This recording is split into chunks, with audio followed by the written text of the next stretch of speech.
Hey guys, quick reminder about the Two Bears 5K with me, Tommy, and Jelly Roll in Tampa, May 4th at Raymond James Stadium. Do not miss out on the early bird pricing because that will go away at the end of the month. Prices rise on March 1st. Get off the couch. Get on Strava. Jelly's on there. They'll get you to a 5K. You can do it with us. Meet us in Tampa. Go to twobears5k.com to register. Las Vegas. I'll be at Resorts World Theater March 21st and 22nd. My special drops March 18th. Let's get lucky. I'm really glad to know that it's Chappelle, not me. Dave, I got nothing. It was a criticism of the general culture of comedy. Okay. Do you remember your first cigarette? No, I remember why I smoked. Wait, I've got 2 Zyns in my mouth.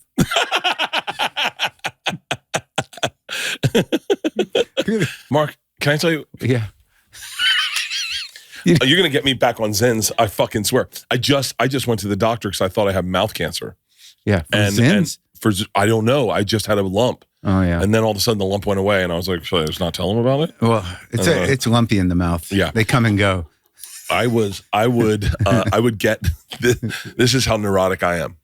I longed for the days of Johnny Carson's cigarette box. Yeah. Where someone would fill up his cigarette box. Yeah. I would get like sea salt holders, you know, like and I dump my Zyns in there. So I have fancy. Oh, right. And I never knew what flavor I was getting.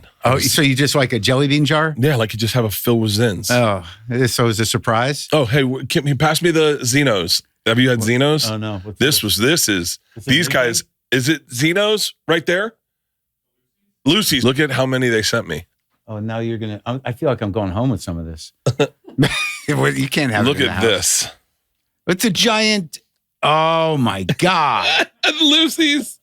I met these guys. These are regular men. These are regular dudes. They're like guys you could have started a podcast or a nicotine company, and they chose a nicotine company. It seems like a lot of people are getting into the nicotine racket, but there's something about the powder in the Zyn pouches that flows better. Those are very dense. And it seems like once you get down to a certain point, you think it's out, and then you squish it a lot, and it's still full of stuff. Yeah. And I kind of like these better. I quit right before Tucker Carlson's. I want to try his because Tucker Carlson was one of the selling points of me getting on them.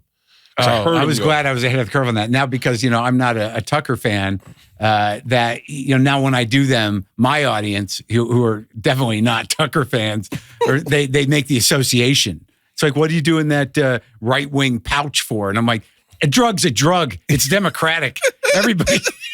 Everybody can do that. What's interesting to me is like, I really think a guy like Tucker Carlson and a guy like you would ultimately get along because intellectually you are peers. I don't know. I mean, like you guys are both smart guys. Sure. Right? I think he's a little loaded up more than me in defending his position. And I think that, I have a hard time with people who are sympathetic to anti-democratic governments. So I don't see how it would be. I know he'd put on some sort of charm offensive, but and he wants to be like just a regular guy. But he's kind of he's always been a dick. And, you can make a dick a person if you want to, but I'll leave it to you guys. I don't need to do it. I'd have him on the podcast, but here's the deal. I don't get involved in politics. Mostly because I'm easily manipulated. Yeah. So like if I got invited to the Republican National Convention this year. Yeah. And I was like, that's an honor, man. Like, I'll go, know? Sure. And Leanne was like, no. Don't get involved either She's way. like, why? I go, why? She goes, dummy, you're not smart enough to know what they're doing to you. Uh-huh. You're like the fucking porn star who just moved out here to be an actress. Next thing you know, you're fucking 10 guys. Right. And you've only been here a week. Yeah. Like, she's like, do not go. And then you got to leave. Yeah. And then you're like, straighten your life out. Yeah. I'm like Mia Khalifa. And so, by the way, Mia Khalifa is smarter than I am. But that's probably a good policy. Yeah. I mean, we've been pretty clear after having done Air America back in the day that when we started the podcast, that it would be personal and not political. Obviously I've gotten into the politics a bit because, I tend to freak out when things are going badly. And that, and we had Obama on when he was a president. And that was kind of a big deal for, it was a big deal for everyone. Everybody in podcasting. That was a landmark moment in podcasting. Yeah. And it was kind of insane. But like even that interview, I was sort of careful to keep it within the parameters of what I do. I mean, there were some things we had to cover that were happening in the world, but it was still a biographical interview and not a wonky kind of a political interview. And then you get flack from both sides, really. That it was a softball interview. It's like, well, that's what I'm doing.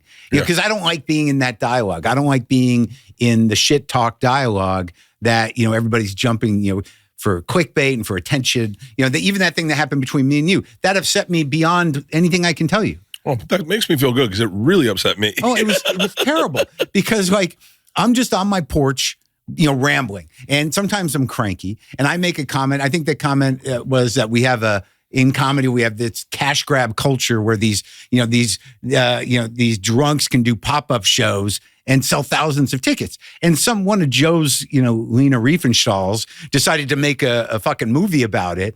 And then I guess Joe got in your head and then you threw me under the bus on a podcast. And I'm like, I wasn't even talking about him. Like, it would have been better if I mentioned names, but I'm so averse to being caught in the clickbait dialogue that I just made it cryptic. And I was talking about Chappelle because you don't do I had heard that he did an arena show that was a pop-up and he was shit-faced. Really? So that was the point of reference. And then when I saw you, I was like, oh my God, I'm not going to say anything bad about Bert.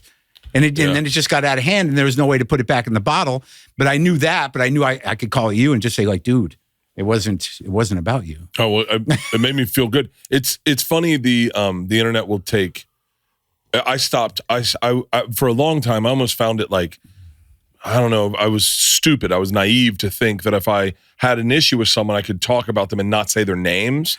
And it's the biggest mistake you ever make because people assume it's someone else. And then all of a sudden you've got to go like, yo, Ron Funches, I didn't talk about you. That's right. It wasn't, that's a good, if you're going to say something, you might as well say their name because it's coming back to you. Someone's going to do something with it. And I've got enough, tribal issues with a certain side of people that they want to come at me, that they're going to look for any opportunity to do it.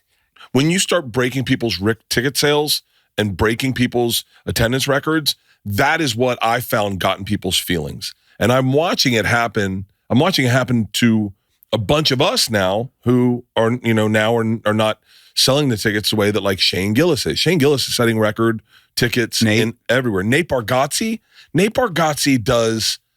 does 2 shows in an arena. He does a 4 o'clock and a 7 o'clock. I love the guy. It's so weird because it's funny because when people start talking about, here's another thing that happens online is when you talk about another comic and people are like, hey, why are you talking about your brothers? Like, or whatever you don't know fucking comics. Yeah. All we do is talk about other comics. This idea that we're all so respectful of each other's success and that there's some sort of sacred brotherhood. Maybe we don't do it publicly, but I've been doing this since I was 22 and always we're like high school kids. Yeah. It's just the way it is. The gossip between us is pretty wild. Yeah. It's fucking crazy. But I had Jeff Dye on here the other day. Who? Jeff Dye. Yeah. And he was trashing you, but it was just him upset that you were rude to him. And he was like, I fucking love Marc Maron.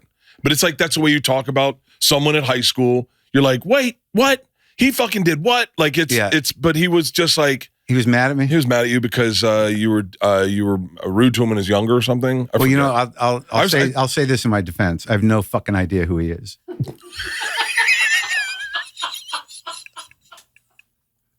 Like whether he was in high school or now, no idea who we're talking about. Zero idea. So in light of that, I'd like to apologize for being a dick to him when he was a child.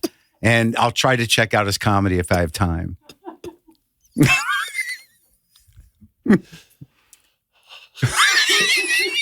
That might be the single hardest I've laughed on a podcast in a long time. I wish I could do that. I wish I could do that. I wish I could just be ruthless and just be like, speak my mind at times. I bite my tongue. There's a girl. But it's true. I've been doing this forever. I'm an old fucking man. And and a lot of times people assume I'm being arrogant or I'm being dismissive. But 90% of the time, I'm just thinking about me. I'm not, it's got nothing to do with you. I'm just sort of like, I got no time for this or whatever. Yeah. And generally every time this has shifted over the years, people would come on my show and they'd be like, I got to tell you a story about you. Like it's something that happened with us. And I'm like, where's this going? Because it's going to be the Jeff Dye story. And they've changed over time because at some point I became more gracious. If somebody, needs my attention, I'll give it to them. But like whenever I met that kid back in the day, I was like, so frenetically nervous and aggravated and wondering if my comedy was going to work. No matter what anyone thought about me, as a comic, whether they liked me or not, I was kind of crazy, just about like whether my act was going to work. Yeah. And that's what you're thinking about. If it was at a club or something, so I'm like, hey man, I'm a big fan. I'm like, okay, good. And then, I got to do the thing. Yeah. So like, whatever, I apologize to that guy. But in terms of being honest, it wasn't even meant as a dig. It's just there was some, he had a moment that didn't go his way and it stuck in his craw for life, apparently. and now I can't live it down. And I don't even all right, I'm sorry, buddy. I hope you can get over it. Do you go to bed at night and like regret things? 'Cause I'm one of those guys that if I like last night, I geeked out over Brian Austin Green, and I wish I could have just not talked and been like, "It's so nice to meet you." With that guy, who's that guy now? Brian Austin Green. He was in 90210, and I saw him, and I fucking kind of lost my mind because he was in 90210, and we watched 90210 in college, and he came up, and he was like, "I wish I regretted how I behaved." He goes, "Hey man, I don't know that guy either." Yeah, he goes, "I'm a big fan," and I went, "You know who I am?" And I wish I hadn't said that. Yeah. I wish I could have been just, thanks, man, me too. That's what I wish I had said, but I go, you know who I am? He was like, yeah, of course I know who you are. And I was like, shut the fuck up. I was like, Leanne, you for real, you know me? And he was like, yeah. And I just acted like an idiot. But you were being honest. I was being honest, but I wish I was cool. Well, it's hard. Like some people have that thing where they assume everyone knows them, but you're like me. You assume like, how would you know me? He was like, oh yeah, dude. And he was like, I love you to do the podcast. I was like, you have a podcast? I want you to do my podcast. And I was like, dude, I was talking about Luke Perry. Like I just made it uncomfortable. I talked about his two dead friends. Yeah. And I'm like, I shouldn't have. I should have never said anything. Yeah. And I should have just been like cool. Yeah. But I can't. I'm just not. Well, I've had those moments where sometimes I'll get a little swagger going and, and I'll say something like, that might have been misunderstood. I meant you're an asshole in a happy way, like or something, whatever the fuck it is. But I'm always amazed when people kind of know me because I've interviewed so many people over the years and a lot of big celebrities. And there's been very few that I've become friends with. And there's even fewer that I think like you, because when I have a conversation with somebody, it's meaningful to me. It's the one time I'm going to talk to this person. It's usually pretty deep. It's most of my social life. So, I assume like, we really connected. And then I had to really frame it like, dude, these people do a lot of interviews. And now that everyone's got a fucking podcast, everyone's talking about themselves to the point where it's like enough already. People are bringing up things. They're thinking like Sally Struthers brought up something about, I can't even remember who, just like that guy was not a nice guy. And it's like, that was 40 years ago. Yeah. Maybe everybody shouldn't just talk all the time, but. I feel like I talk too much. That's what I'm going through right now. I feel like I need to shut the fuck up. Really? Oh my God. Why? You mean on this? On everything. Really? On everything. I'm like, no one's meant to have recorded themselves talking as much as I've talked. Nobody, dude. Like I'm scrolling on my phone, and it's like it's just like it's a never-ending stream of like 2 to 4 white guys on mics talking about the last time they shit their pants as grown-ups. And I'm just sort of like, what is happening? Were you listening to Two Bears? I think Tom and I had that conversation yesterday. That's the model. It's crazy too because my friendships are my friendship with Tom is primarily a business relationship right now because like we never do stuff like friends anymore. Well, that happens. Like I've been on the radio with people and it has to become that if you have different lives. And like he's one of the good guys. I like that guy a lot. And I like doing the show. But what I was telling you before is that when I went to Sarah Silverman's party, she has this party, and I see people like, Jeff Goldblum and Johnny Knoxville, and like these are people I like. So when they're like Mark, I'm like, oh good. So you had the thing too. We connected, and you know me, and I'm always so surprised and thrilled. How do you prepare for your interviews? How would you prepare for this? I honestly, every time I have Leanne come up, we're sleeping in separate rooms. Comes up, he has a podcast. Yeah. It's called WTF, and you've been on it twice, maybe. No. I usually say to Leanne, I'm talking to Marc Maron today. What do I want to talk about? And she'll go like, what do you want to ask him? Because the things I want to ask you, I won't ask you because I sometimes they're private. Oh, and like the passing of your girlfriend. Oh yeah, really fucking kind of stuck with me. Oh yeah, like, it really fucked me up. Fucked me up. Imagine. Yeah, it's fucking horrible. That was like and she goes, well, ask him what about it. Yeah, but it was like I just didn't know life could go away that quick. Oh man, it was a weird time because, well, to speak to the other thing, how I prepare generally is that like when I interview people, I have a sense of who they are. And if I don't have a deep sense, I'll get up to speed on them because there's people I'm interested in that I may not know really or know their work.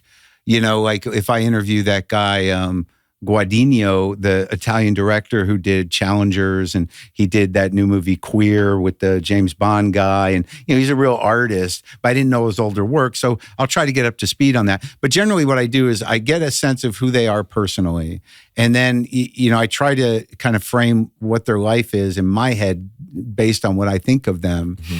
And then I try to figure out something in my mind. It usually happens that morning in the shower that I think will be a way to get through the whole life. And I can't even really explain it, but it's just something that locks into my head that if I start here or kind of like, get the conversation going around that, I can kind of like get them to open up. Like, there is a system to it, but it's not like the research is like, I have to get interested if I'm not as interested as I should be. And usually I'm a little interested.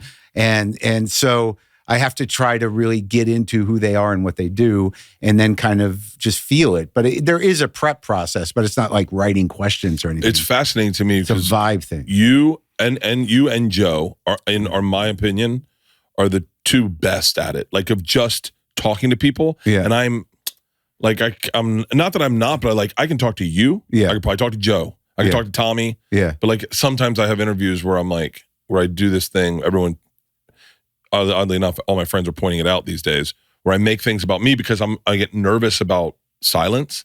So like I'm afraid the interview isn't going well. So then I just start talking over them.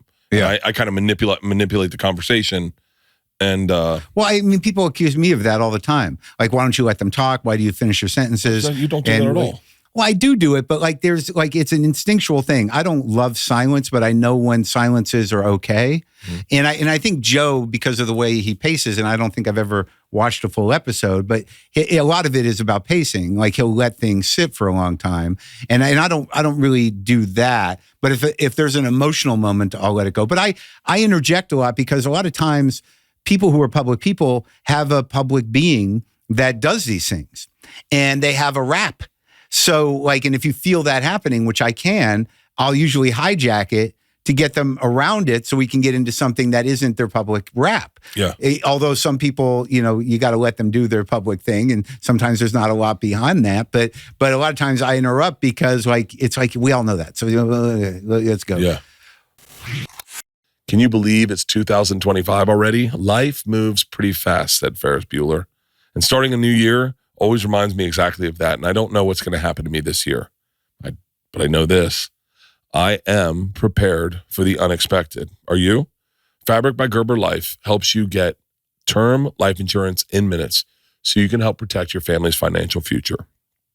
Fabric by Gerber Life is term life insurance you can get done right from your couch, all online and on your schedule. You could be covered in under 10 minutes with no health exam required. Listen, if you've got kids, and especially if you're young and healthy, the time to lock in low rates is right now. Even if you already have life insurance through your employer, it may not offer enough protection for your family, and it also may not follow you if you leave your job. Fabric has flexible, high-quality policies that fit your family and your budget, like $1 million in coverage for less than $1 a day.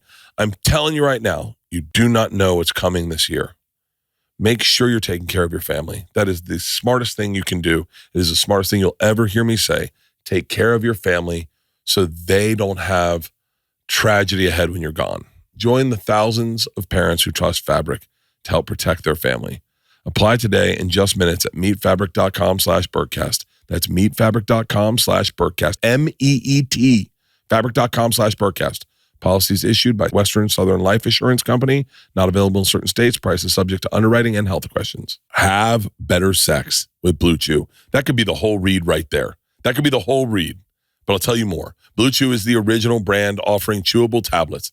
These erection-enhancing tablets help men achieve stronger and harder and longer-lasting erections for sexual activities. Blue Chew is putting its money where its mouth is and offering you a month free. The process is simple. Sign up at BlueChew.com, consult with one of their licensed medical providers, and once you're approved, you'll receive your prescription within days. You can take them right away. That day, the first day you get them, you can take them. And you can take them anytime, day, night, so you can be ready or plan ahead or, just get ready for when the opportunity arises. That's the way I do it. And the best part, it's all done online. Let me tell you something. I would have never done these if I had gone to a doctor's office or had that awkward conversation or waited in line in a pharmacy. And that's the beauty. It's all done online, so none of that happens. I'm telling you right now, these things rock. You and her. They are fun. You take one at 4:00, get in the hot tub, get ready, maybe watch a Peaky Blinders, and next thing you know, booyah! Make life easier by getting harder and discover your options at BlueChew.com. And we've got a special deal for our listeners. Try your first month of Blue Chew for free. You heard that right. Try your first month of Blue Chew for free. Visit BlueChew.com for more details and important safety information. I'd like to thank Blue Chew for sponsoring this podcast. The death of Lynn, it was you can't even explain it, that, especially because it happened so quickly and it was out of nowhere. And like the loss and just it was a very specific kind of thing because it was COVID, it was 3 months into COVID. We hadn't publicly been together that long. She had just sort of, finalized her divorce and kind of moved her stuff down here. And then, COVID hit. And so we were kind of, together, kind of riding that out for the first few months. And then she, she got sick. And, during that time, it was like, it was hard to go to the doctor. Yeah. And she had been to the doctor before because she was having some other issue and there was, something in her lung. But the doctor said it didn't look like we need to worry about it right now. It didn't look like something bad. But either way, she got the fever and got like these very kind of flu, bad flu symptoms and like her throat or whatever. She got 2 COVID tests and no COVID. And, and so she was just in bed and I was in the other room because I didn't want to get sick. And I was trying to take care of her and her fever wouldn't go down. And it was 2 or 3 days into it. And, I started getting worried because the doc said, well, she had a Z-Pack for the flu or whatever. And the doc was like, just take that. So she took that. And this was 3 days in. And fever wasn't going down. It was Thursday. And it was 102, 104. And I'm like, we gotta go to the doctor tomorrow. And that night, I got woken up by a noise and she had gotten up to go to the bathroom and she collapsed. And, and she was conscious, but I had to call the ambulance, and I called the ambulance and, and they took her away and that was it. And I never saw her again. And, it's terrible, man, because, they take her in the hospital and they took her to a better hospital than they were going to because she bumped her head, and they took her over to the one in Pasadena. What is it? Huntington's? I don't know. I don't remember. But so then I'm on the phone and I don't know her family because we were not together that long. So I had to call the ICU nurse and be like, get her phone out and give me some Sheltons because I don't know these people. And, so I'm calling Sheltons and I'm like, look, I'd get hold of her dad and her parents aren't married and they have several, and I'm calling these people. I'm saying she's in the hospital and she put me down as the contact, but, only because I don't think she expected to be in there very long, but everybody's got to be in the loop here. And over the arc of, whatever that was, 18 or 20 hours, it just got, her blood stopped working. And she had this undiagnosed, very aggressive form of leukemia. It was acute myeloid leukemia was the ultimate diagnosis. So they couldn't get her blood to work. and she passed away, and it was just fucking brutal. And I don't want to access the grief fully because it's all in there, but and then it's COVID, so nobody can do anything, and so I'm there. My brother comes out immediately, and he hangs with me for a week or so, and people are sending stuff. The comedy community was amazing. Everybody got in touch with me. Everybody, checked in. Some people came over despite COVID, but people I would never have assumed, because I guess it was in the trades, were reaching out and very supportive, but it was a very, lonely and terrible time because I had her stuff. I had the keys to her new place with all her shit that she just moved down. Her car was in front of my house for weeks, and we had to deal with all that stuff. Her family didn't know what they wanted to do with the body, and after a certain point, I was like, look, man, I'm a Jew, we put him in the ground and, over, the next day. Yeah. And, someone's got to make a decision here. It's just not right, And, she had an uncle down here, and, me and one of her old friends took the car back to the dealership, and it was just leveling. And she was so well loved. And there was these Zooms with people that knew her, like a Shiva thing, with people talking about her the day after. But for a few days, and that was brutal because our life together was just starting, and I really had thought that I would have found the person after years of being an emotionally crippled idiot and a bunch of failed marriages and failed relationships. I was like, all right, so I landed. We're going to be all right.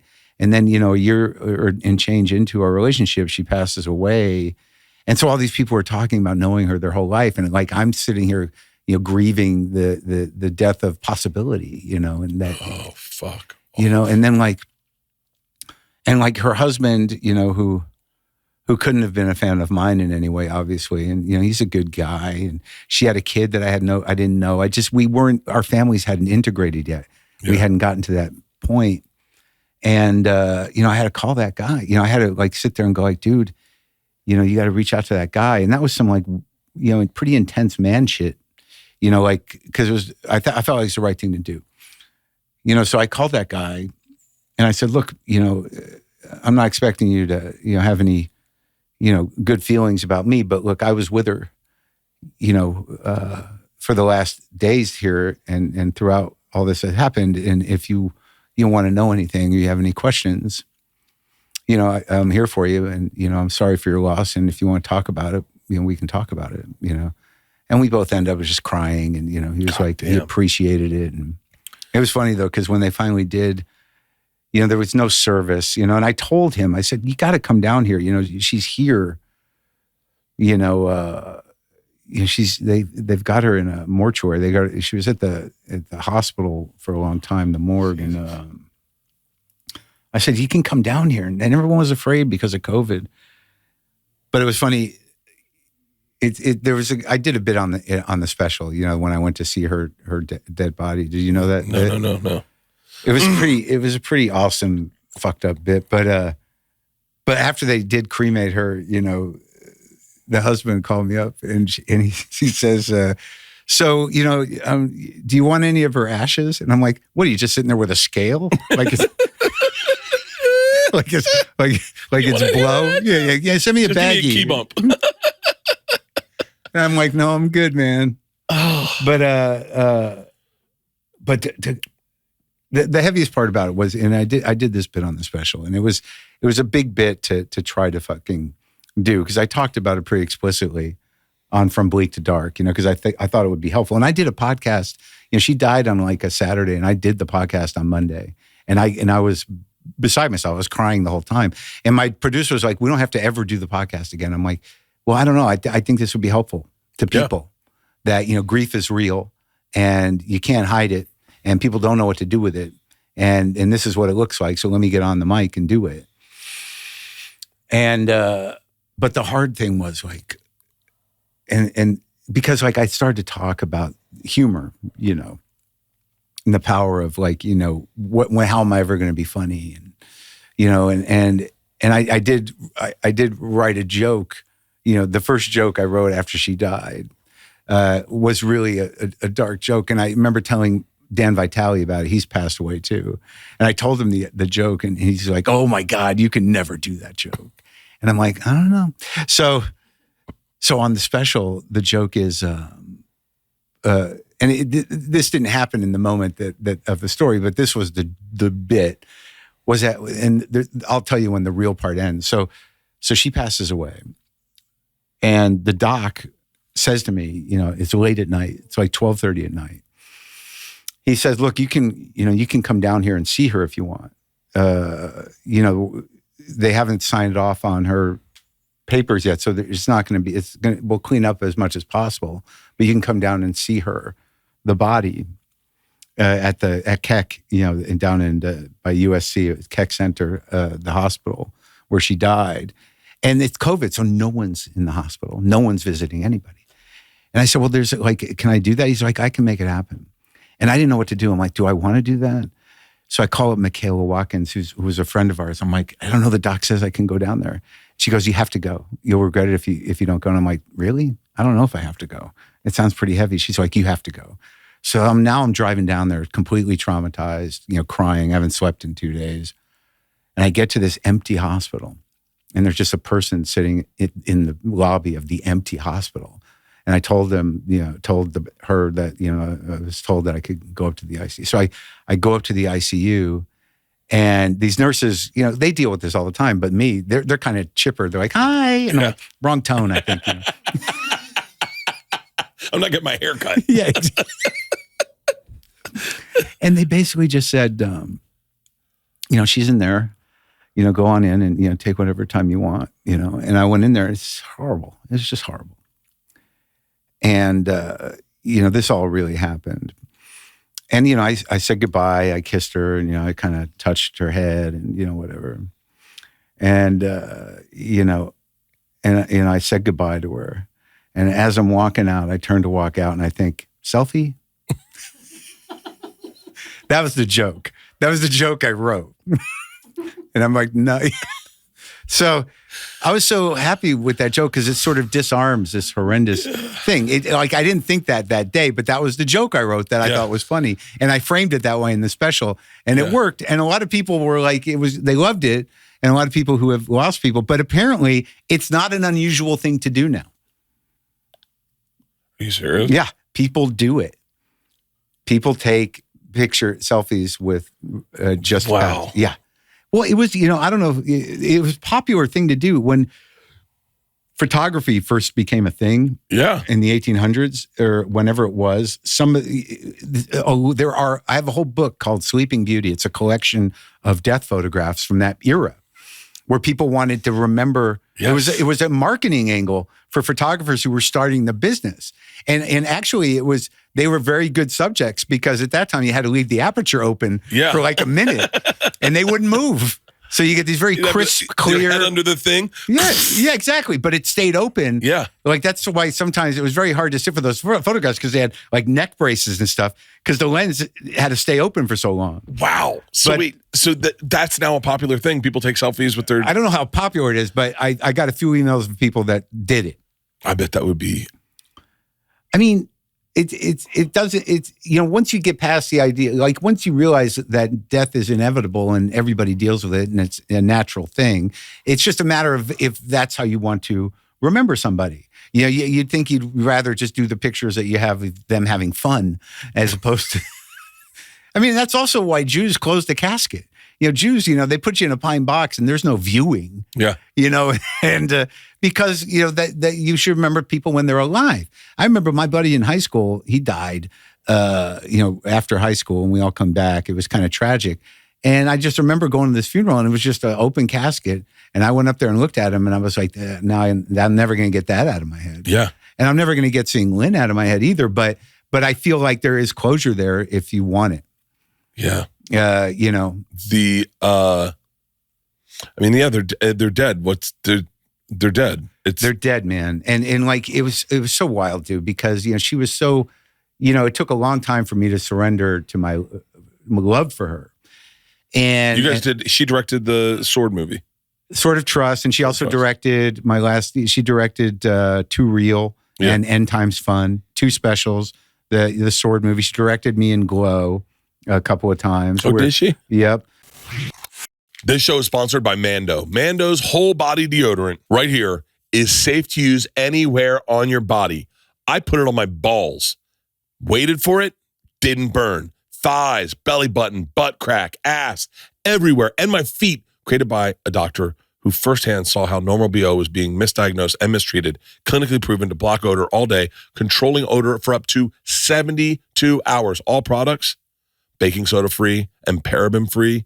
Choose from a variety of fresh scents like bourbon leather, cloverwood, Mount Fuji, which is my favorite smell. I don't know why. I just think like it would be a fun place to go visit. And Pro Sport. Want to try America's #1 whole body deodorant formula right now? You can now find them at Walmart, Target, and other retailers across the country. I never shower. I'm very seldomly shower. I know I've said that before, but after I work out, sometimes I'm too busy. These body wipes, these deodorant wipes are awesome. I just take one of these, get all the parts that I know stink the most, hit myself with some whole body deodorant, and God, I'm good for the day.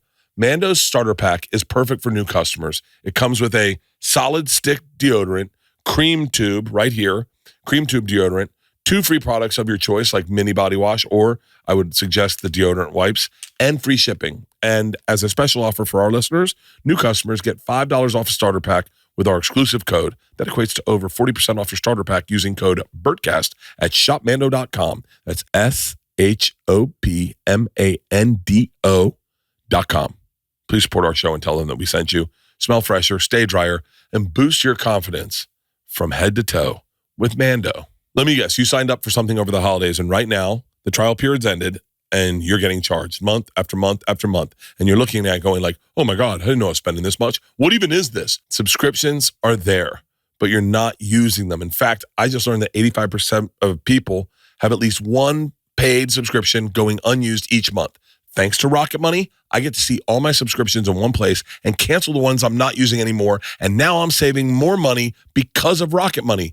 Rocket Money is a personal finance app that helps find and cancel your unwanted subscriptions, monitors your spending, and helps you lower your bills so you can grow your savings. That is the most important thing.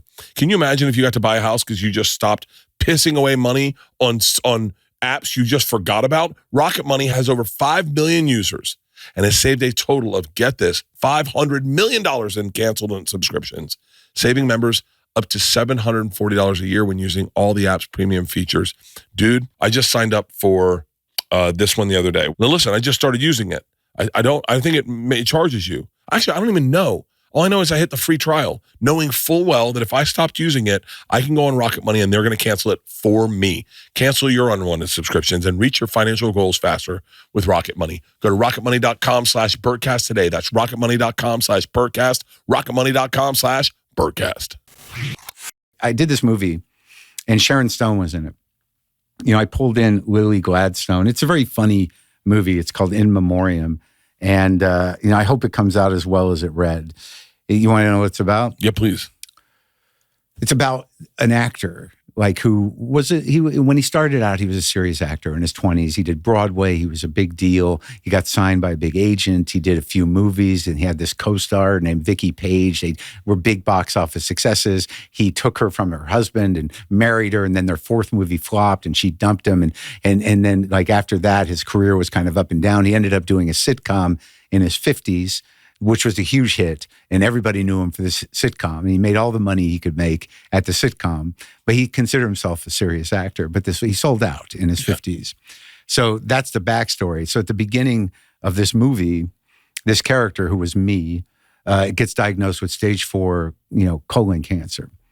And he becomes obsessed with the need to be in the in memoriam montage at the Oscars. It's the only thing that'll give his life meaning, right? So he forgoes chemo so he can make the cut. And so his manager is played by Michael McKean, says, well, I don't know if we can get you in that. You'll definitely be in the Emmy one. And I'm like, who the fuck wants to be in the Emmys? No kid dreams of being in the Emmy montage. So I want to be in the Oscar montage, but he doesn't have the resume for it. And so it's just this movie of him trying to figure out an angle of how to get into the in memoriam montage because he's got this cancer. Great. It's funny, dude. And there's funny people in it.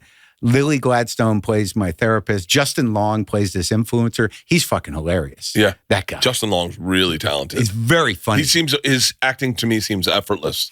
He's funny though. Like I couldn't believe we had some big laughs. And then Alan Ruck plays he's the guy. Turns out the guy who's producing the Oscars that year is the same guy whose wife I took, that actress. So I got to meet with him and try to be humbled. And we have this lunch scene where I tell him I have cancer, and he just starts laughing. He's like, "This is the best day of my life." But one of the angles of me trying to get into the montage is that Vicky Page, the actress who I was married to way back in the day, went on to do 70 movies. She won 3 Oscars. And right when I'm about to, it looks like I might get in the montage, it's announced that she has cancer as well. And I'm like, well, fuck. She's going to bump me out, right? So I got to go meet with her. Like we don't have a relationship. Obviously, I have some resentment, but she's a big star. And I was married to her like 20, 25 years ago or whatever. And it's Sharon Stone. Sharon was signed on to do this one scene because she likes me. And it's fucking Sharon Stone. Yeah. And look, dude, I'm not that confident in general, but certainly not as an actor. So now I'm playing an actor who is a good actor. And it was a little bit much, to try to believe I could do that. But like I locked in and I had just interviewed Pacino and I took all the notes from all the actors I've interviewed. And I've done some acting, but I really kind of did the thing, But here I am with Sharon Stone, right? So the arc of this scene, and this goes back to Lynn. The arc of this scene is I show up at her mansion, and basically the first piece of it is I'm trying to feel her out. So what do you think? You get like Christmas, you're gonna die, or like? So I'm trying to figure out, whether or not she's gonna make the cut. Right? That's the first angle. You're trying to find out when she's dying. Right. And then the second part of it, which is the arc of the scene. The second part of it is. I just kind of basically beg her to make a public announcement that she wants me to be in the montage as well. And then she decides she don't want to do that. And then the third part of the scene is I just, break down crying, and she breaks down crying, because ultimately, we both have cancer but the whole sort of thing about the scene is that we're both these great actors, right? And I tell Sharon before, I don't know if I can cry. All the tools I have are for not crying. I'm a professional not crier. All the tools I have are for not crying. That's what we do. I love that. Comics are professional not criers. We should be crying, but we're not. I've been crying a lot lately. Keep going. Well, you get older. It just starts happening. It happened yesterday. Over nothing. It happened listening to a Grateful Dead song in my kitchen. Which one? Broke Down Palace? Scarlet Begonias. Broke Down Palace is the one that gets me. Oh, head so empty and I don't.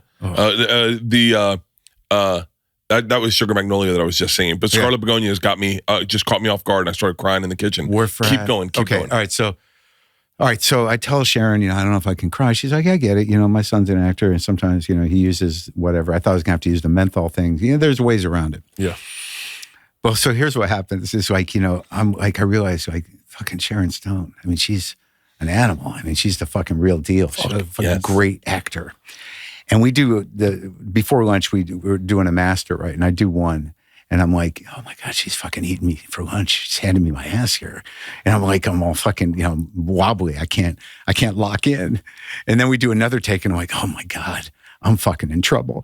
And then we break for lunch and I'm looking at the crew and I'm thinking they're all going like, it's not working out, huh? I'm like, I fucked it. And I go back to my trailer. Did you see Once Upon a Time in Hollywood? Of course. The scene where Anthony Leo in his trailer? It was sort of like that. I had my manager in my trailer and I'm like, what the fuck? I can't do this. I'm not a real actor. It's fucking Sharon Stone. God damn it. Can you get me out of this? We're halfway into the shoot. And, he doesn't know what to do. And then it was like this real amazing moment where I'm like, dude, it's time to fucking step up. Use whatever tools you have, get into the character, understand what this dynamic is, why you there, where'd you come from, what is this relationship, and be the guy. And I show back up and I'm like, I'm in it. And then we have the conversation about the crying thing. And before we're doing the medium shot, and she's fucking full on like Norma Desmond. She's got a turban on, it's a mansion, and she's going for it. And she's fucking brilliant, And I tell her, like, I said, all right, we're going to do it. And I'm like, I'm still not sure about this crying thing. And she looks at me and she goes, you know, what makes you cry? And I'm like, I don't know, a lot of things. I'm getting to that age. She goes, you know what makes you cry? And I go, you talking about Lynn? And she's like, yeah. And I'd already been trying to use that, like, as best I could, but I didn't really know how. And I go, I'm kind of thinking about it. And she looks at me and she says, "This is Sharon Stone." And there's this point in this scene where she's holding my face, dude. And she says, "Look, just do the scene to Lynn." And then she says, "I'll make sure she's here." No, I'm gonna cry. What the fuck? Oh my God! I know, dude. And like, and so like I didn't know where to go with that, and I started thinking, because this idea that you can make yourself cry if you think about a dog dying or people you love, but the thing that got me there was the idea of Lynn seeing me doing this. Somebody who had so much love for me and belief in my ability as an actor, that how would she have felt watching me do this? Like, so it was really, I was doing it for her.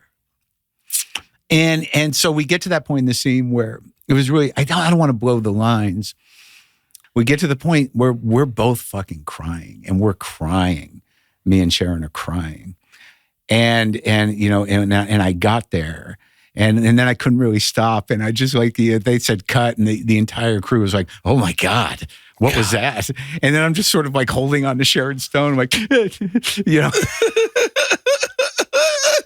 "Should we go back to your trailer?" She's like, I did. Thank job. you. I gotta go. But it changed my life, that whole thing, in terms of, what I could do, like, in life and in terms of acting, Yeah. And it was all Lynn, and it was all Sharon. And it was like, I'm very curious to see how it cut up. And when you talk about regrets and stuff, the one thing that was amazing to me about this movie, and in general, outside of comedy, like, I did 20 days and I was in every fucking scene. And I never once went home thinking like, I should have done this or I should have done that. And that's great. Like, I knew that I did everything I could. Mm-hmm. And that's a good feeling. And I could do a 15-minute set at the store and drive home going like, why the fuck do I even do this? Oh, buddy. Listen, I like getting high. That's the truth. But I don't like getting too high. Sometimes I just want to sleep, okay? And I wish, I remember saying when they first started selling marijuana in LA, I was like, what? Don't they make any for like people who just want to like enjoy some TV and not lose their mind? Bro, can I introduce you to Cornbread? Cornbread is America's first USDA organic THC edible, proudly grown in Kentucky. Here's what I love about Cornbread. This edible is a capsule, right? Full spectrum, 25 milligrams CBD, means very relaxing. And that's what I read into it. 1 milligram THC. Do you know what that means? A little bit of this and a whole lot of this. Yes. It's perfect for taking the edge off without making you feel anxious or paranoid like all those other brands out there. Some of them are like crazy. They're 10 milligrams of THC per gummy is the perfect dose for having a good time. And they also do not use harsh solvents like petrochemicals or industrial acids, unlike most THC products. No synthetic ingredients, just pure, good, homegrown Kentucky relaxation. These are the sleep gummies that Leanne uses. 25 milligrams of CBD, 1 milligram of THC, and she sleeps like a baby. She's also not sleeping in the same bed as me because I snore like crazy. That's how good I've been sleeping. Look, if you're looking for a healthy way to enjoy a carefree moment, you've got to give Cornbread a hemp a try. They've created their first ever USDA organic THC gummy that's 100% legal. And as a special offer for our Bertcast listeners, you can get 30% off your first order. Just visit cornbreadhemp.com/Bertcast and use promo code Bertcast at checkout. Again, that's cornbreadhemp.com/Bertcast and use code Bertcast for 30% off your first order. Cheers to a happier, healthy hour. A happier, healthy hour? A healthier, happy hour. You know what I did, which I thought, because you're kind of you like cool shit. Yeah, I guess. I got Napoleon's cologne. I thought that was interesting that you could get the scents of dictators and emperors and rulers. Did you buy a box for Joe? No, no. I didn't. You know, it's so funny. I was gonna buy everyone. I was gonna text everyone and go, "Who's your favorite conqueror or who for your favorite dictator?" Yeah, but I didn't. I just bought it for me. And does it smell good? It smells really good. Oh, it actually smells really good. Do you wear it and feel big? No, you know what? It reminds me a lot of this Tom Ford cologne that I bought. Oh. I just started wearing cologne. Is it called Little Man, the Napoleon cologne? No, I don't know what it's called. Napoleon wasn't that short compared to everyone else, though. No, what does that mean? Like everyone was short back then. Oh, okay. So like, you think he was 5'3", but like the average person was 5'6". Yeah. But have you talked to Joe at all? No, not at all. No.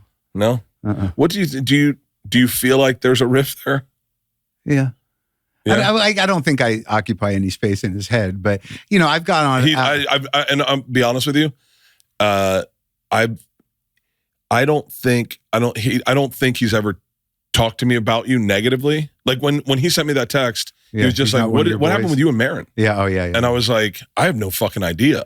That's just the internet taking it and running with it. And he saw the internet, running with it. And Joe texts me because we're boys, and he's like, "Yo, what happened with you and Mark?" It's so funny because when he said on that podcast, like, he's not one of your boys, and I thought, like, well, that's good. I don't really want to be anyone's boy, to be honest. No, but he's never. Tommy loves you. Tom. Oh yeah, I love him. I love him. Like, I don't know. Joe and I go, like, you have to understand something. You've known Joe since he started. Yeah, and it's always been a kind of a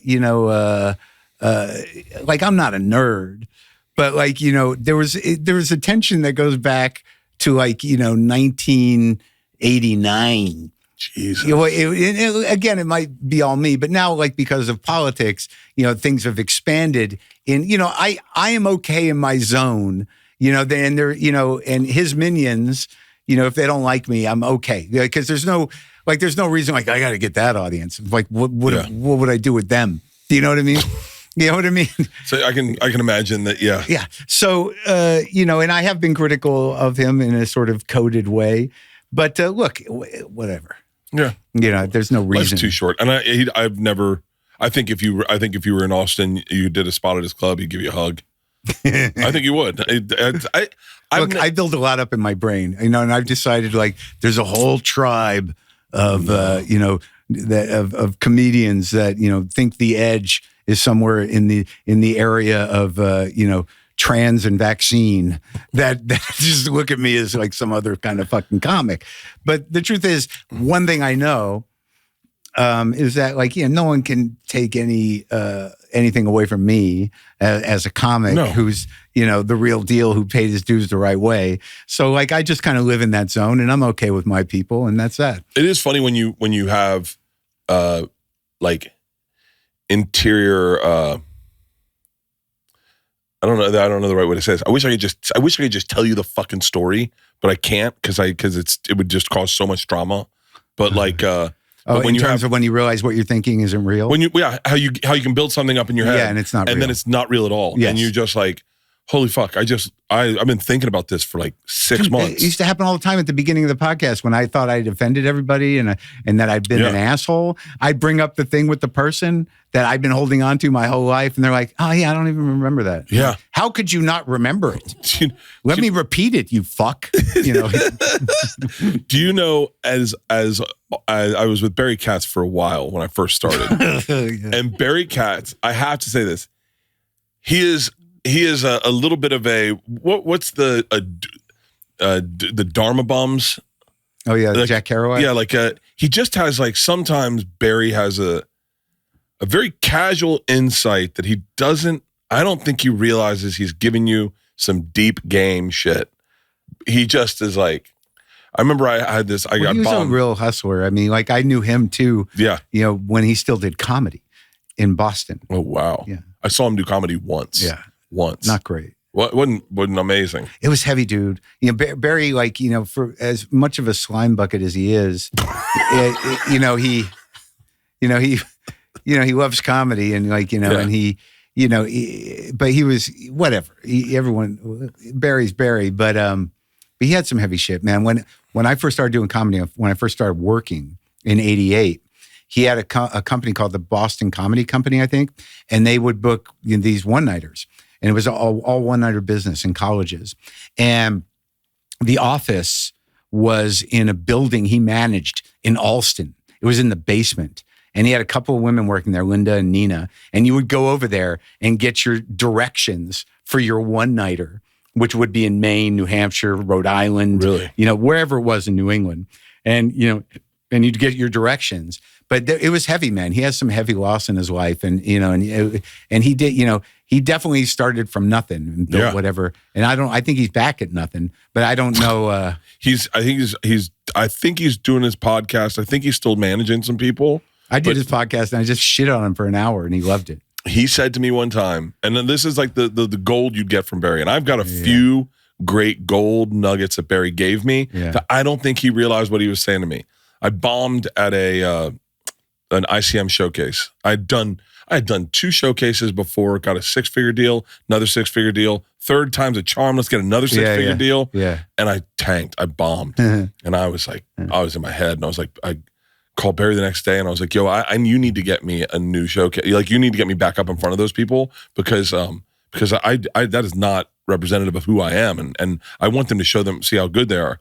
And he goes, Papa, I think you're overestimating how much people think about you. I said, what? And he goes, no one's talking about the guy that didn't do well. Yeah. He goes, what have you been thinking about all day? I said, me. And he goes, that's what we all think about ourselves. Yeah. And he's like, I wouldn't worry about it. Go for a hike. And you're just like, I've had imaginary drama with people all the time. And I've built it up in my head so big that I'm like, oh my God. And then one time I had drama with a person and I sat with it forever. And then when that person I reconciled, that person was like, just so you know, I thought about this a lot. And I was like, thank you so much. Yeah. I go, thank you to match my energy because it bothered me so much. Yeah. And he's like, it bothered me so much. That's I was like, oh, fuck. That was the greatest feeling. Yeah. Well, that was the like kind of what was happening with that thing between me and you. I'm like, oh my God. Now I heard Bert's viewing, and it's like it just wasn't my intention. But it was happening to me with so many people at the time. Is like because I was doing well, and I thought I didn't realize what I'd done. What I did was I had created this summer festival. This is what from what I can gather, I created this summer festival, and I brought my friends. And I was like, and other people too, like people I wanted to meet, like Bruce, and like I brought, I brought Bruce. I was like, I want to watch Bruce do stand up. I had him on my show on Maron. He's fucking awesome. He's great. He's so fucking fun. And then and Jelly Roll came out, and I made these friends, but what I didn't realize is I became Comedy Central. I became the man who was not giving opportunities to comics. Oh, right. Why didn't you bring me on? Exactly. Yeah. And so I alienated myself from a lot of people and who then looked at my success and they're like, fuck him. And so by the time, that's just comic shit. But I was getting that a few different times. And then when that clip hit me and Joe's like, I thought you were boys with Maron. And I was like, motherfucker. And I go, even Mark? Like I didn't think Mark, I couldn't catch a straight from Mark. No. And then, it was totally, but man, it sat with me. That, it's so funny, Mark, it was totally aimed at Chappelle. Are you friends with Chappelle at all? No. He's awesome. No. I mean, I knew him when he was a kid and I know him. Yeah. But like, it was really just the commentary was, for me, in my mind, is that as a comic, look, I understand why people want opportunities. I understand why, people are willing to, look past politics or whatever if they can get a break. And I also understand when, money is flowing, you want to get it. So like there was this sort of thing happening where, if somebody had enough, what's the word? Enough popularity to just fucking, do cash grabs, why wouldn't they? Yeah. And I think for some people, I don't need to mention names, like the quality of specials diminishes because if they want to turn out a new hour in 6 months because they've got the opportunity from Netflix, fuck it. I'll do it. You shift. Like I'm very hard on myself about material, and I imagine most people are. But if you've got like millions of dollars in the balance, and you're like, nah, it's okay, it's good enough. Why not do it?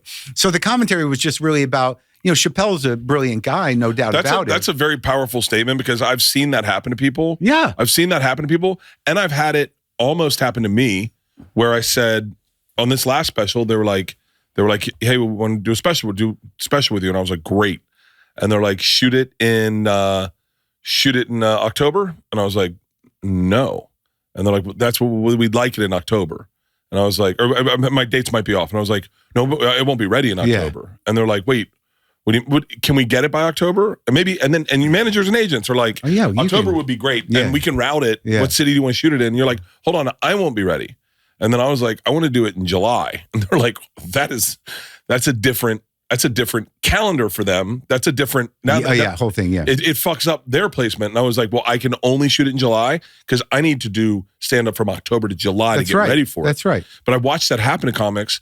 I had a comic one time. He was like, yeah, I got a deal at Netflix, and I was like, for real? He was like, yeah. I was like, oh fuck yeah. Yeah. I go, when are you shooting special? And he's like, probably end of the month. I was like, and he goes, how much do you go out to get ready for a special? And I was like, well, I'd go 180 days straight where I don't come home. I'm pretty strict about it. And he was like, I was like, no, 90 days straight where I don't come home. 180 dates out. I know, I know that I'm marked down. I have to do, and so I put it on a big calendar. I have it in my kitchen. I write all the dates. I'm like really neurotic about it. And he goes, oh, I'm doing like a couple weeks. I should be good. I was like, But like the thing is like at this point in comedy history, like, whatever our standards were, however we came up, doesn't matter anymore, right? Yeah. Because if people are willing to pay, what are you going to do? So, and the same with me, like I need to, like every time I do a special, I got to make 90 minutes 70 somehow is usually what I end up with. And, by the time I get to 2 weeks before, like that's where I kind of cut it up. So if I wait until a couple of weeks before I have to shoot to hone it down, then all of a sudden everything's fresh because it's organized differently. Yeah. So when you do the special, it feels kind of wired. Yeah. But my point in the Chappelle reference is literally somebody told me that he did a pop-up at an arena and he was clearly pretty, shit-faced, which wasn't too unusual. Fine. I'm not judging anything. Yeah. But to me, it just represented what an amazing thing to be able to do that kind of cash grab to where, the quality doesn't matter because people are so excited to see you. It was a criticism, but the point was, it wasn't at you. Oh, yeah. I was like, I don't know which is worse. The fact that Chappelle's going to hear this now and go, oh, thanks, Bert. No, like I've got no, truck with Chappelle. He's the sweetest guy in the world. Yeah. He's always like, I swear to God, I knew him when he was a kid. Yeah. And when he was representing with Bertcast, and he came to New York from DC. I remember he remembers it too, because he was going to drinking a little bit, and I was still fucked up on coke and drugs, and he remembers like I saw him, and he was going to get hot, and I took him aside and I took him downstairs to have a drink, and I gave him the lowdown. I'm like, don't get fucked up on drugs, like I gave him this speech, and he says like, damn, I went home and read the Bible after that. Did you, was there ever a moment when you lost Lynn that you thought about, well, I could just get fucked up and this will go away? Never. My sobriety's pretty tight. Really? Yeah. And also it wouldn't go away. The thing about the one thing, about drinking is that sure, it'll go away, but you're going to have to keep drinking. Yeah. But, it's been over 25 years. And, that what's pretty solid is that, the first step in recovery is about powerlessness. So if you get that pretty solid, you can run with it. Mm-hmm. That to know that if you ever get to a point where you have a problem and you have that realization where no matter what I do to stop, it doesn't work, is that you have to accept I have no control over this. Yeah. And so once you kind of know that, and you get it in your heart and your mind, you don't do it. So, but I'm curious, how did you had to go to rehab to stop? No, I went to rehab long before I stopped. Oh, really? Yeah. The first time I went to rehab was after I was in LA, after I was a doorman at the Comedy Store, and I got cocaine psychosis from hanging out with Kennison and everybody. Oh. And I left here running from things that didn't exist. It was fucking bad, dude. It was, and I was a kid. I was 22, 23. And I was a door guy in Kennison, and I was living in Crest Hill, doing a lot of blow with Kennison. And I just coaxed myself into psychosis. And I had all these weird mystical conspiracies and stuff. And I remember, I've told this story a lot. I told it on Joe's podcast way back in the day, actually. Just that I had a falling out with the Kennison entourage, which that experience made me realize, like, never be part of an entourage. Yeah. Ever. Because you're not going to go anywhere unless you're going with the guy. No, dude, I said I had a falling out with the guy I was opening for, and I said I'll never open for anyone. I will never be anyone's opener. I will never be anyone's. That will never happen again. And I remember Joe one time saying to me, he was like, "Hey man, I'm doing this like fun theater. You should come out with me." And I was like, "Yeah, I don't open for people." Yeah. And he was like, "You know who said that to me?" I offered Schultz to come out to do something. I think it was maybe the Super Bowl or Fully Loaded. And Schultz is like, "Yeah, man, I don't open for people." And I was like, I respect that. Yeah. Well, yeah. So like I remember I was in the parking lot of the Comedy Store all fucked up, and like everyone, like I got kicked out of the group. And the drug dealer, I'm like, "I don't know what to do, man." I said to him, "I don't know what to do, man. They're all fucking mad at me." And he's like, "You gotta get out." And when the drug dealer tells you to leave, oh wow, you get out. Wow. So that's when I loaded up my car and paid my debts and just drove back to Albuquerque, and I checked in for a month. But that was like 1988, and I got sober for real in '99. So like it was a lot. You got sober for real in '99? Yeah. Mark, I knew you then. Sure. That was when you were married? Yeah. Well, she got me sober. Really? So yeah. So like I got sober for good with Mishna. It's so funny because she wants nothing to do with me. It's, just the idea that like if you Google her, I come up. I think is she, and it's understandable. I was an asshole, but this is a terrible, sad moment of humility where. Despite the fact that she's got every right to not like me, and she's got a life now and kids, and you after time goes by, you realize like to them you're just this bad phase, like that was a mistake they made for a few years. But I used to email her every day on my sober birthday, and we had no communication. I knew she wanted nothing to do with me, but I'd email her and say like, "Look, despite whatever happened with us, I just want to thank you for getting me sober." And it was a few years ago where I did that yearly email, and she never emailed back, and then she finally just emailed back like, "If I want to hear from you, I'll let you know." And I'm like, "Oh my God, I'm that guy. I'm the email that shows up," and she's like, "God damn it." Fuck. Yeah. So I respect. I was good friends with Mishna. Yeah. Yeah, she was awesome. Special person. Yeah. I mean, a lot of that's all past. I wanted to share the similar manager moment that you had with Barry Katz because it was with Becky. When I was with Becky. Fucking Dave Becky. Yeah. I've met, this is what I'm trying to stop doing but I like the back and forth. Yeah. I've never thought I met Dave Becky. And every time I meet Dave Becky, I tell Dave Becky, "Man, I've never met you before." And the last one was at fucking Ted's house. And they go, "That's Dave Becky. Introduce me to Dave Becky. I've always wanted to meet Dave Becky." Yeah. And they go, "Bert, this is Dave Becky." And Dave goes, "We know each other." And I said, "Dave, I've never met you." He goes, "Bert, every time you meet me, you say you've never met me." And I was like, "Fuck, for real?" He just doesn't look like what I think he's going to look like. Yeah, because he's always looking like kind of a music guy. Yeah, he looks like a fucking music promoter. Yeah. But keep going. Oh, so it was years ago. It was in New York. It must have been in the 90s. And I was married, and I was fucking drunk and doing coke and fucking around, my wife and shit, and I had a thing with someone in the business, and I just felt like such a shame-filled fuck, and I was sure that there was gossip about me that people were talking about what a fucking dog I was and what an asshole I was. I remember sitting with Becky, and I'm like, "Hey man, you probably heard some pretty bad shit about me, and and I know, and I'm trying to get better and everything." And Dave goes, "Unfortunately, Mark, no one's saying anything about you."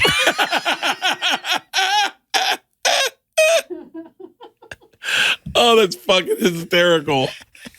Oh, yeah. It is funny that like I remember Norman was going through something negative online. I don't know if some guy made, I don't know, and he was really worked up. We were at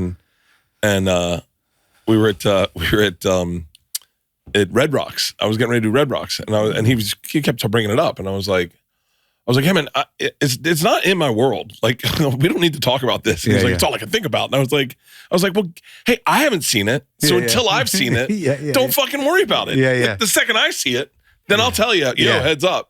It's so scary with that shit. I just I don't want to deal with it anymore. I'm fucking 61. Comedy's gotten so big. It's now like professional sports. Yeah. People can make a good living, and I don't begrudge them of making a living, just commenting on comedy. Is that true? Yeah, of course. Yes. Very much so. Who does that? A lot of people. I mean, like on TikTok and shit. Yeah, there was a guy has a podcast, and 2 guys. One guy's a comedian, and the other guy's I don't know if he's a comedian, but I know his comedian friend. Yeah. And so I saw them. I think it's a popular podcast, and I won't shout them out because I feel bad, and I don't want them to get any negativity. Yeah. But like, I was in bed and I'm scrolling, and I see the dude I know, the comic I know. I go, oh hey, yeah. And he goes, man, Bert fucking Kreischer, and I was like, oh, I'm about to get some flowers. This is gonna be nice. I can use this. Get flowers. So I go, and then it cuts to his podcast partner. Now, in that short time, I have followed them and liked the video. Yeah, before you even fucking Bert Kreischer. I go, well, they get a follow and a like. Yeah. And cuts to his podcast partner, and his podcast partner goes, fuck that guy. He is so fucking annoying. Oh, boy. And I was like, oh, man. And so, but Mark, I've already followed their podcast, and I've liked the video. Uh-huh. And so I was like, I wrote a DM to the guy. I was like, hey, man, I got to tell you, like, I just got to let you know, I followed you, and I liked the video. I didn't see what you said about me. I'm not mad at you, but I don't want you to be confused when you see that I've followed and liked the video. And the guy wrote back to me immediately. He's like, I am so sorry. I talk shit about you. He's like, I'm just doing a podcast. I never thought you'd see it. It's like, people just yammering. Yeah. And like, I've had, what was I just going to tell you? Shit. Because I had Stavros on not too long ago, and and I didn't realize that him and his partner had been talking shit about me for years.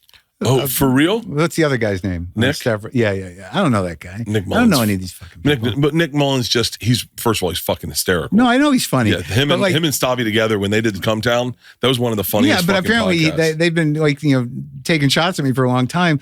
And and Stavros was great. I like the guy, and we had a nice conversation. And somebody's like, they've been talking. I'm like, I don't give a fuck, dude. Like, what am I going to do? Some guy texted me. Someone texted me like, some guy's doing a joke you did.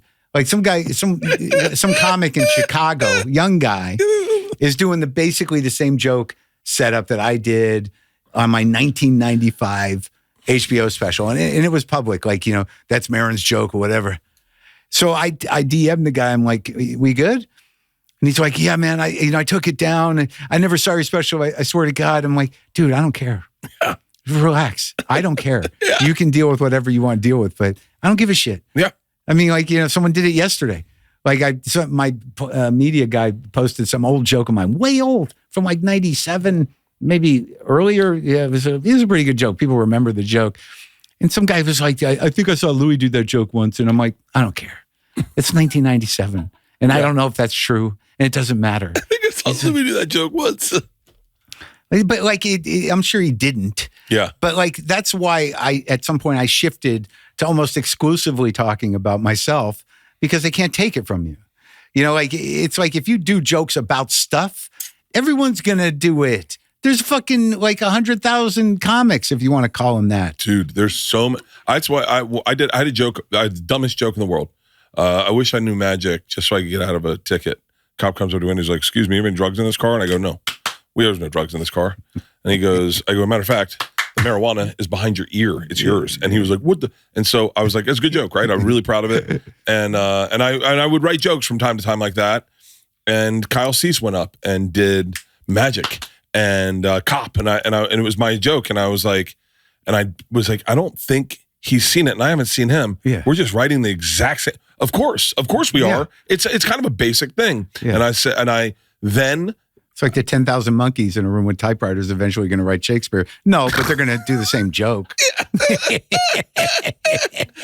Mark, this has been a great conversation. Yes, man. Sir. I'm really glad we did this. Me too. Really glad we did this. And I'm really glad to know that it's Chappelle, not me.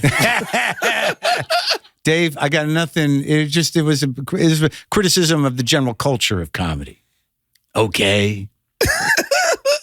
And I can't wait till you do Rogan. It'll be so fun. Oh, yeah. I don't think that's going to happen. I love you, buddy. Love you too, man.